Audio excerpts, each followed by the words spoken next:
Hello everyone, welcome. आज की class में हम लोग लास्ट क्लास में कंप्लीट किए गए टॉपिक को एक बार फिर से रिवाइज करते हुए डिस्कस करेंगे।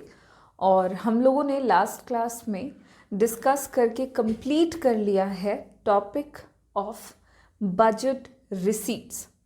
हम लोगों ने देखा कि जो बजट रिसीट्स है मतलब गवर्नमेंट जो है, गवर्नमेंट ऑफ इंडिया, उन्हें एक फाइनेंशियल ईयर में जो भी estimated amount of money receive होता है फ्रॉम ऑल द सोर्सेज, उसे हम बजट रिसीट्स के अंदर इंक्लूड करते हैं, या उसे ही हम बजट रिसीट्स कह रहे थे। बजट रिसीट्स के दो इंपॉर्टेंट सोर्सेज थे, revenue receipts and capital receipts. दोनों ही टाइप ऑफ रिसीट्स को हम लोगों ने डिटेल में डिस्कस किया। रेवेन्यू रिसीट्स क्या है, कैपिटल रिसीट्स क्या है, दोनों के इंपॉर्टेंट सोर्सेज क्या क्या हैं, और इसके साथ हमारा टॉपिक जो है बजट रिसीट्स का वो कंप्लीट हो चुका है। बस एक छोटे से एडिशन के साथ हम इसको full and final wind up करेंगे, और वो एडिशन ये रहेगा कि हम कंपेयर करेंगे, कंपैरिजन करेंगे between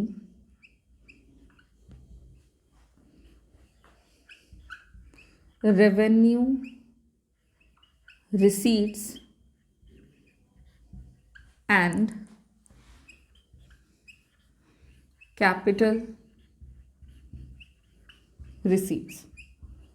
ये जो दो टाइप ऑफ रिसीट्स हमने डिस्कस करे बजट रिसीट्स के अंदर, इन दोनों को कंपेयर करते हुए हम इन दोनों के बीच में डिफरेंसेस देख लेंगे कि अंतर क्या है दोनों ही टाइप ऑफ रिसीट्स में। रेवेन्यू रिसीट्स में क्या डिफरेंस है और कैपिटल रिसीट्स में क्या डिफरेंस है, दोनों को इंडिविजुअली डिस्कस किया है हमने। और अंतर समझते हुए हमारा ये जो टॉपिक है ये फुल एंड फाइनल कंप्लीट हो जाएगा। तो चलिए शुरू कर लेते हैं। और यहाँ पे जो भी डिफरेंसेस हम लोग करेंगे वो किस बेसिस पे कर रहे हैं वो साथ साथ में लिखते चलेंगे, एंड देन दोनों के बीच में डिफरेंस हम निकाल लेंगे। सबसे पहला और सबसे बेसिक डिफरेंस जो आएगा वो होगा दोनों का मीनिंग, दोनों ही टाइप ऑफ रिसीट्स के मीनिंग। अब मीनिंग में हम लोगों ने पढ़ा था रेवेन्यू रिसीट्स, किस तरह के रिसीट को हम कहते हैं। तो revenue receipts they neither create any liability nor reduces asset of the government। Government के ऊपर ना ही कोई लाइबिलिटी बनाता है और ना ही सरकार की किसी भी संपत्ति को ये कम करता है। वहीं दूसरी तरफ capital receipts are those receipts which either create a liability or reduces asset of the government। Capital receipts हम उस तरह के रिसीट को कहेंगे जो कि या तो गवर्नमेंट के ऊपर लाइबिलिटी बना दे या फिर गवर्नमेंट के किसी भी तरह की संपत्ति को घटा दे। ये दोनों ही बातों को काफ़ी डिटेल में हम लोगों ने डिस्कस किया हुआ है। तो ये सबसे पहला डिफरेंस हो जाता है revenue receipts and capital receipts में, कि इस तरह का पैसा बोझ नहीं बनाएगा, संपत्ति नहीं घटाएगा, बट इस तरह का पैसा या तो बोझ बनाएगा या फिर संपत्ति को घटा देगा। अब बात करते हैं हम दूसरे पॉइंट की।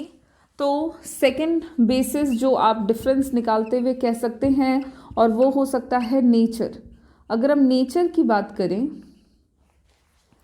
तो बोथ ऑफ रिसीट्स का नेचर अलग अलग है, और revenue receipts are regular and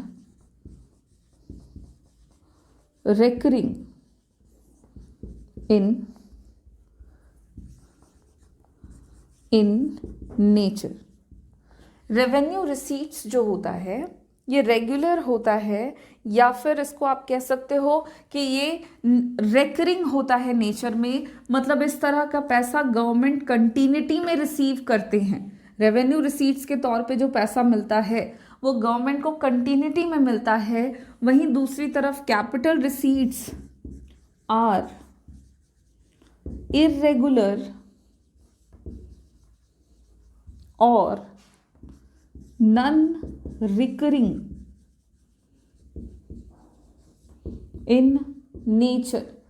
capital receipts जो है वो किस तरह के अमाउंट होते हैं, किस तरह के पैसे होते हैं?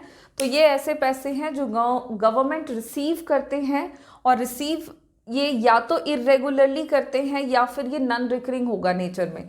बार बार गवर्नमेंट इस तरह के पैसे को रिसीव नहीं करते। वहीं दूसरी तरफ रेवेन्यू रिसीट्स आपके उस तरह के पैसे को कहेंगे जिसको गवर्नमेंट रेगुलर बेसिस पे रिसीव करते हैं।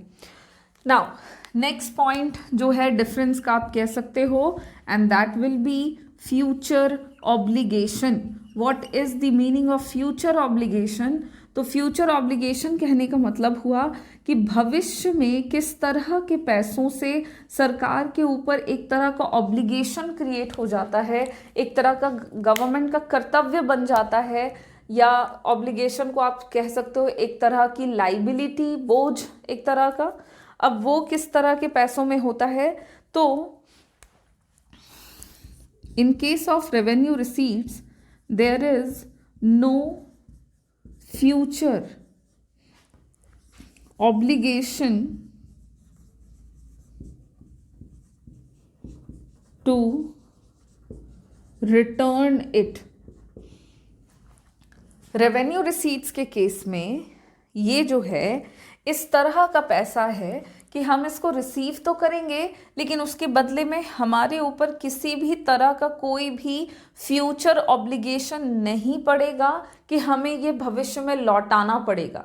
इस तरह का कोई बोझ नहीं बनाता है ये, ठीक है। आप इस तरह के पैसों को रिसीव करते हो, गवर्नमेंट रिसीव करते हैं, लेकिन उनके ऊपर किसी तरह का कोई बोझ नहीं बनता है कि ये पैसे हमें रिटर्न करने ही पड़ेंगे।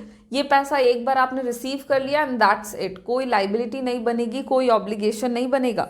But in case of capital receipts,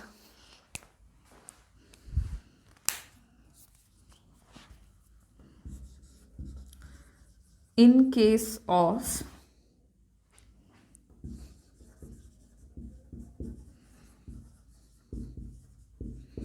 capital receipts, या कहो इन case of certain capital receipts, सारे कैपिटल रिसीट्स में तो नहीं बट कुछ ऐसे सोर्सेज हैं कैपिटल रिसीट्स के, सर्टेन कैपिटल रिसीट्स लाइक, किस तरह के कैपिटल रिसीट्स? तो लाइक बोरोविंग्स, अगर बोरोविंग्स करा गया है तो फिर ये बात होती है कि इन पैसों को हमें फ्यूचर में वापस करना पड़ेगा।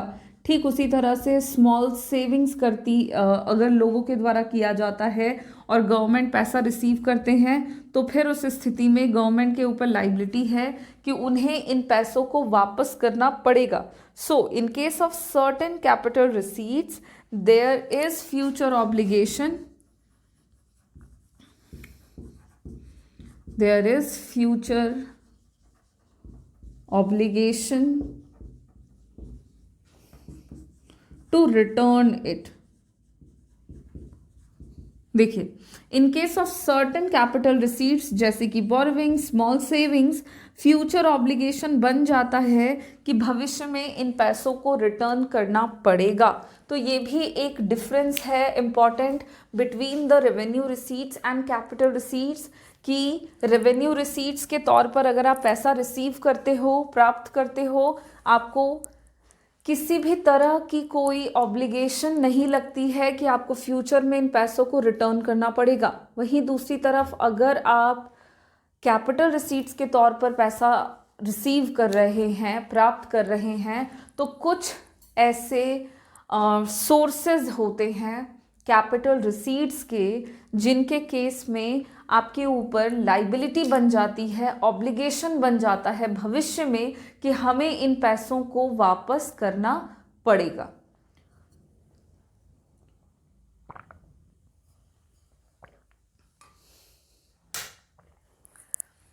और कुछ पॉइंट्स में भी हम डिफरेंसेस लिख सकते हैं, और इसके अलावा एक और आप पॉइंट कर सकते हो, आप सोर्सेज लिख सकते हैं कि कौन कौन से इंपॉर्टेंट सोर्सेज होते हैं रेवेन्यू रिसीट्स के और कैपिटल रिसीट्स के। उसमें भी डिफरेंसेस हैं।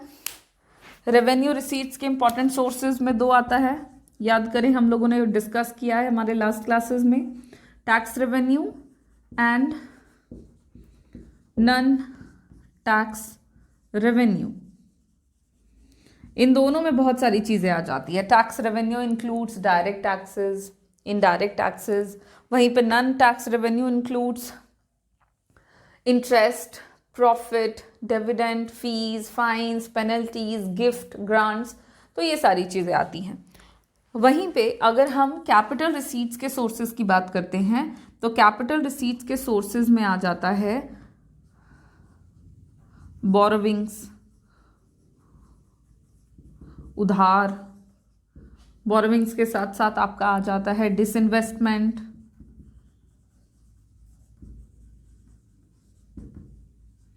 डिसइन्वेस्टमेंट के अलावा आता है स्मॉल सेविंग्स, उसके अलावा आता है आपका रिकवरी ऑफ लोन्स,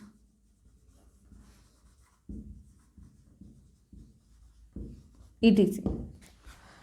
सो दोनों ही टाइप ऑफ रिसीट्स के सोर्सेज भी अलग अलग हैं, और इनको आप as an example of such receipts के तौर पे भी कह सकते हैं, लिख सकते हैं, और इस तरह से आप डिफरेंसेस निकालते हुए बहुत ही आसानी से इन पॉइंट्स की मदद से एक्सप्लेन कर सकते हैं difference between revenue receipts and capital receipts.